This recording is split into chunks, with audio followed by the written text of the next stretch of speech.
ملګرو نن زموږ ویډیو د هغه ښځې په اړه ده کومه چې په ویډیو کې له ملا لنډي سره را څرګنده شوې وه.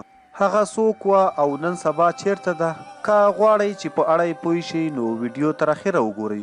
زموږ په هیواد کې ځانګړي طور په ښځو کې دا د پخوا څخه رواج دی چې څه ستونزه ورته پیښه شي نو دوی د ډاکټر پر ځای ملا ته ورځي او د نن سبا ملایان هم ورباندې بیا رنګ رنګ نخرې کوي او د داسې غلطو ویډیوګانو او غلطو ملایانو ښکار کیږي.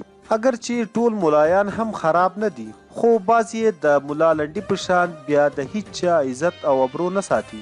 د داسې ملایانو له جملې څخه یو هم ملا لنډی و چې کله به ښځې ورته د تداوی یا علاج لپاره راغلې نو همدغه ملا لنډي به د دغو ښځو له مجبوریتونو څخه غلطه فایده اوچتوله او بیا به یې دوی غلط کار ته مجبورولې، زنا به یې ورسره کوله او بیا وروسته به یې ویډیو هم ورڅخه جوړوله. همدغه ملا لنډي ته ډېرې ښځې ورتللې خو هغه یوه ښځه چې له ملا لنډي سره په ویډیو کې راښکاره شوې ده منیره نومیږي. منیره د فاریاب ولایت اوسیدونکې ده. کله چې منیره له ملا لنډي سره په ویډیو کې راغلی وه نو د فاریاب پولیسو منیره په دې جرم گرفتاره کړه چې تا ملا لنډي ته کمپاین کول، یعنی همدې منیرې به ورته د کلي او کورونو څخه نورې ښځې راوستلې او همدا منیره په همدې جرم باندې تر اوسه پورې د فاریاب ولایت په محبس کې بندي ده.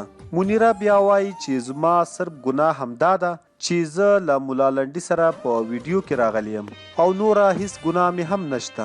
دوستانو دا وه ویډیو چې د منیرې په اړه وه کومه چې څه وخت وړاندې له ملا لنډي سره په ویډیو کې راښکاره شوې وه.